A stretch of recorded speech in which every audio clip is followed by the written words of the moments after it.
더불어민주당 지도부 예비 경선이 진행 중에 있습니다. 민주연구원 부원장을 지냈고요. 이재명 대통령과 함께 정치검찰의 온갖 공작의 피해를 고스란히 다 받으면서도 희망을 품은 내일의 정치를 위해 달려가시는 분입니다. 김용 민주연구원 전 부원장 만나보도록 하겠습니다. 나와 계시죠? 원장님? 예, 나와 있습니다. 반갑습니다. 네. 너무 오랜만입니다. 죄송합니다. 아이고 별 말씀을요, 원장님. 예. 자, 어제부터 이제 경선이 시작됐고요. 지금 네. 정확한 표심을 알 수는 없는데 그래도 현장에서 느끼는 바가 있으실 거 아니에요? 어떻습니까? 당원들이 우리 김용 부원장에 대해서 어떻게 평가하고 있나요? 예비 경선이기 때문에 네. 우리 당원분들은 사실은 좀 이 반응이 뜨겁습니다. 아, 의원까지 와주시고 예, 저 출마 기자회견할 때 네. 와주시고 또 그저께 합동 연설회 하는데 거기까지도 막 와주셔가지고 너무 아하. 감사한데 예, 이게 예비 경선 이제 중앙위원분들이 50%이 표심을 갖고 있는데 반영되는데 예. 근데 우리 국회의원분들이 국회의원들을 많이 찍을 거라고 예. 얘기해가지고 저한테 압박을 많이 지금 받고 있습니다. 아이고 긴장을 좀 하시네요. 근데 예, 김용이라는 사람이 갖고 있는 이 드라마가 있는데 그 국회의원들이 이걸 외면할 수 있을까 하는 그런 생각도 들고 말이죠. 또 국회의원들 중에서도 지난 그 지방선거 때도 우리가 네. 확인했지만은 정말 많은 분들이 김용 부원장 예. 와서 도와달라 이렇게 요청했잖아요. 네, 그래서 저는 뭐 그냥 뚜벅뚜벅 제 할 일 하면서 우리 당원들 또 이제 의원분들 이분들한테 제가 이번 전당대회에 나가야 되는 뭐 이유라든가 네. 이런 거 여러 번 밝혔기 때문에 네. 그냥 묵묵히 하고 있습니다. 내일 이제 발표가 나면은 예비 경선 통과 되면은 제가 모레부터는 더 열심히 뛰겠습니다. 네, 많이 알겠습니다. 응원해 주십시오. 자, 근데 친청계 인사들이 우리 김용 부원장의 예. 그 최고위원 후보 자격에 문제를 제기했다가 사실상 입장을 철회했어요. 지난 주말에. 네. 아니 처음 자격 문제를 제기한 배경은 무엇이었는지. 근데 나중에 또 정청래 전 대표는 뭐 자신과 무관한 듯 김 전 부원장을 구제해야 한다 이런 입장을 또 밝혔단 말이죠. 그래서 결국 이제 당에서 후보로 인정하게 됐는데 네. 어떻게 보셨어요? 이 저간의 흐름을? 이번 그 후보 출마 관련된 거는 자격 관련된 거는 저와 또 이제 송영길 전 대표님 공통의 문제였죠. 네.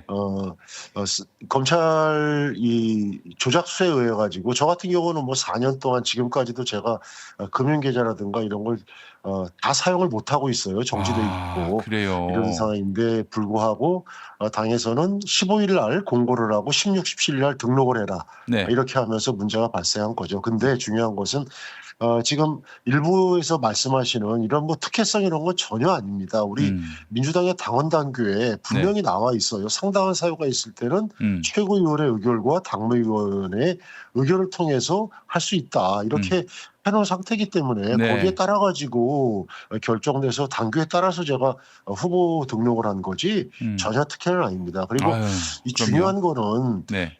이게 이 상당한 사유라는 게 저 같은 경우는 4년 동안 제가 이루고 그동안에 무슨 뭐 자동이체 해놨던 제 이 핸드폰, 당비 납부 이런 게 전부 다 사라졌거든요. 예. 근데 이런 거를 갖다가 뭐 적당한 기간도 없이 그냥 다음날 양 이틀에 거쳐서 등록해라. 이거는 너무 좀 이 뭐랄까 이 당무를 갖다 진행함에 있어서 좀 아쉬움이 좀 많이 남았습니다. 예. 당비가 1,000원이죠 월.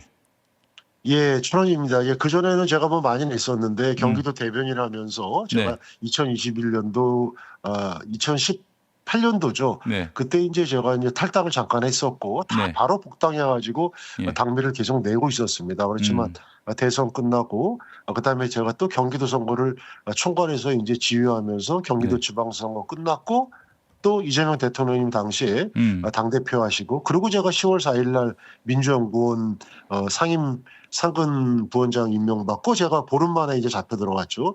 그때부터 이게 뭐 정지된 거죠. 계좌가 다 정지되고 검찰에 의해 가지고 이 긴 시간이 이르다 보니까 그래서 저는 그 상당한 사유에 이런 게 사유가 아니면 뭐가 사유인가 아니 그래서 6천 원 그런 안 아쉬움이 좀 냈다고 많았습니다. 예. 6천 원 안 냈다고 지금 그 자격을 박탈하려고 했던 거 아니에요? 이거 자체가 네. 얼마나 참 비루한 행동이에요.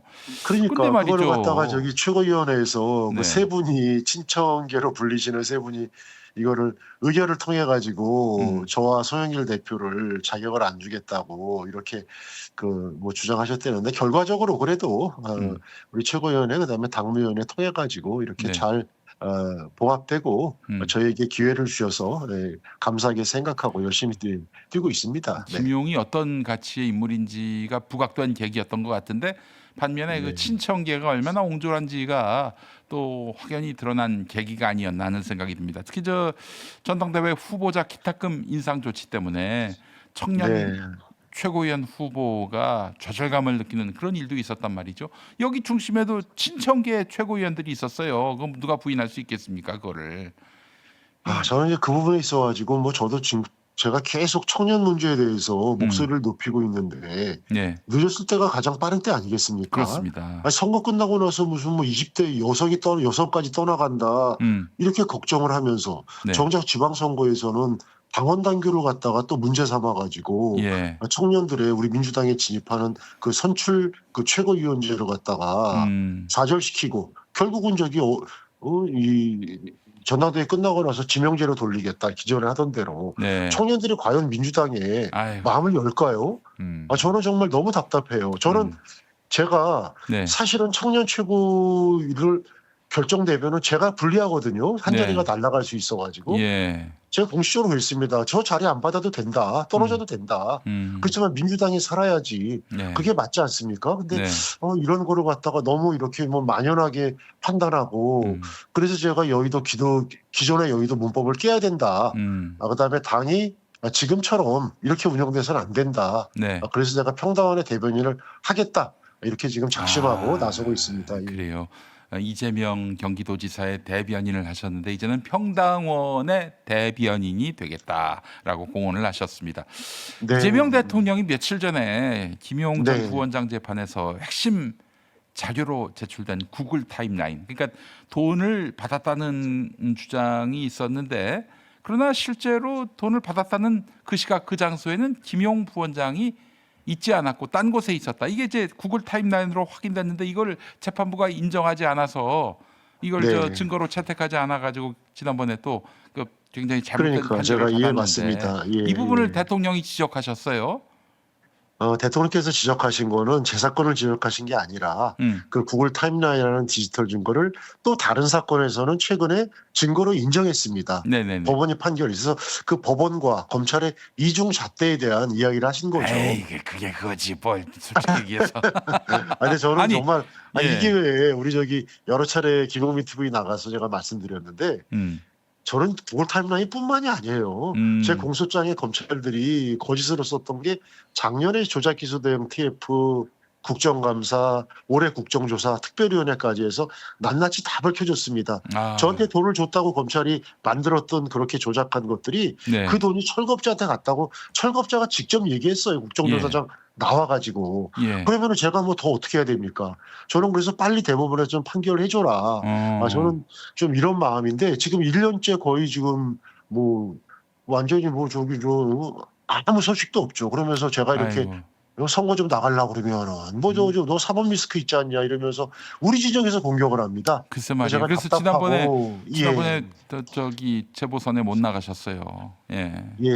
뭐 재보선이야 그때 워낙 지방선거 전국선거기 때문에 뭐 저의 이 출마가 전국적인 영향을 끼칠 것이다. 저는 충분히 거기에 공감했고 제가 되게 억울하지만 백의종군했고 근데 이번에는 우리가 전당대회 아닙니까? 내부에 또 무엇보다 지방선거 졌잖아요. 그리고 당이 혁신하지 않으면 어떻게 2년 후에 총선 이기겠습니까? 그렇습니다. 4년 후에 정권 재창출 어떻게 하겠어요? 그래서 제가 그래도 제가 원외고 그리고 또 이제 대통령 오랫동안 저기 그 보좌하면서 국정 철학이라든가 이런 부분을 많이 알고 있고 또 원내에서도 많은 의원님들하고 늘 소통해 왔고 그렇기 때문에 제가 최고위원회에서 그래도 제 역할을 갖다가 최선을 다하자 이런 마음에서 제가 출마한 거기 때문에 네. 혹여라도 가끔씩 어떤 분들이 너 무슨 뭐 보상 차원에서 출마하지 않았냐 그러는데 무슨 제가 저기 기타금까지 내가면서 이렇게 전국 다니면서 우리 당원들한테 호소하면서 이럽니까? 전혀 아닙니다. 그냥 정말 우리 이재명 정부 성공해야 되고 민주당이 바뀌어야 되고 네. 청년들이 주인이 돼야 되고 제가 그런 마음에서 제가 열심히 해보려고 이렇게 작정하고 나선 걸로 좀 이해해 주시기 바랍니다. 얼마나 더 선당우사를 해야 합니까? 이재명 예. 부원장 정말 예. 모든 걸 다 내던지고 희생하고 또 무엇보다도 대통령의 이런 부당한 수사 그 전면에 서서 또 온갖 비바람 다 맞고 이제는 뭐 정말 보상이 필요해요. 저는 이렇게 생각을 아닙니다. 합니다. 저 개인적으로는. 저는 뭐 지금 저기 현장에서 열심히 일하는 게 보상이라고 생각합니다. 네, 그 보상이라고 하는 것은 무슨 뭐 권력이 아니라 돈이 아니라 더 열심히 일할 수 있는 기회인 거죠. 아니 저 그래서 사실은 평당원의 그 대변인이 되겠다라는 말씀도 참 좋은데 지금 저 가장 필요한 게 대통령과 당을 이어주는 그 가교 역할을 할 사람이 지도부에 필요하다. 그런 얘기거든요. 제가 그래서 당청관에 그런 튼튼한 다리가 되겠다. 그리고 당연히 그 다리의 중간에는 우리 평당원들, 민주당 혁신의 목소리가 반영돼야 되고 그게 실천돼야 된다.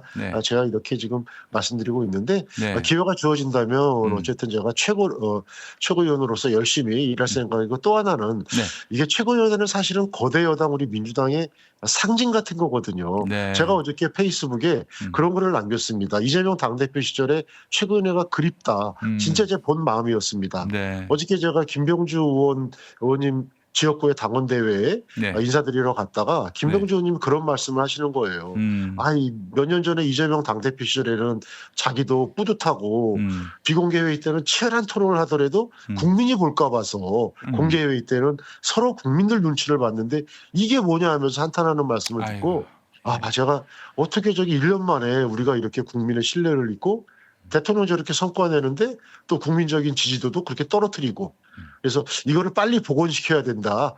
그 단순한 복원이 아니라 이게 우리 국민들에 대한 보답이죠. 우리 내란을 종식시켜준 국민들께 우리가 2년 후 총선, 4년 후 정권 재창출을 통해서 그분들의 마음을 우리가 모셔야죠. 저는 그게 제일 큰 핵심이라고 생각합니다. 예, 알겠습니다. 김용 부원장님 하나만 더 여쭙겠습니다. 간밤에 또 유시민 씨 발언이 또 큰 파장을 낳고 있는데 유 이재명은 뭐 그동안 자칭 친명을 그 이야기하면서 난동을 피웠는데 이것이 다 뭐 이현주 전 최고위원 같은 사람들이 배후에 있는 게 아니라 이건 이재명 대통령 기획이다. 그렇게 바쁘신 분이 이런 정치 기획까지 했다, 공작까지 했다, 뭐 그런 얘기인데 어떻게 들으셨습니까? 지난번 말씀하실 때는 제가 관심법 같은 느낌이었는데 이제 관심법을 넘어서 거의 뭐 음모론의 음모를 스스로 만드시는 것 같아요. 저는 좀 그러지 않으셨으면 좋겠습니다. 그래도 우리 유시민 작가님 정도 되면은 우리 민주 진영에서 존경받아야 될 분인데 이렇게 국민들의 지지를 받는 대통령 그다음에 성공해야 될 정부를 이렇게 공격하는 거는 절대 맞지 않고 그리고 대통령은요 몇 번 제가 방송에서 말씀드리지만 정파의 대장이 아니에요. 대통령은 모두의 대통령이고 국민의 대통령이고 그렇습니다. 국민에게 존경을 받아야 되고 모든 국민의 성과를 내야 되는 겁니다. 그러면 그런 말씀을 해주셔야죠. 왜 개파의 수장같이 그다음에 족보 무슨 뭐 과거 족보 찾듯이 저는 그래서 유시민 우리 작가님께서 이런 과도한 행동들 좀 자제해 주시고 빨리 좀 본인의 과거 모습으로 좀 돌아오셨으면 좋겠습니다. 그 혹시 본인이 정계 개편을 하려고 그러는 것이 아닌가 하는 그런 의심을 하는 분들이 많아요. 그런 지적도 있습니다. 이게 무슨 뭐 재건축론부터 시작해서 그 이전 가치론, 재건축론, 최근에 필패론, 그다음에 배후의 저기 대통령을 직접 직격하는 것까지 하면은 충분히 정계 개편을 갖다가 생각한다 이런 얘기도 저도 어저께 저녁에 들었는데 설마 뭐 그렇게까지 하겠습니까? 대통령 저렇게 잘하시고 그거는 자멸과 폭망의 길입니다. 저는 뭐 그 정도의 상식은 국민들 누구나 특히 우리 민주당 당원 지지자분들이 누구나 가지고 있기 때문에 그런 분열주의로는 절대 당원과 국민들의 마음을 얻을 수 없다. 네. 저는 이 말씀은 분명히 드리고 싶습니다. 예.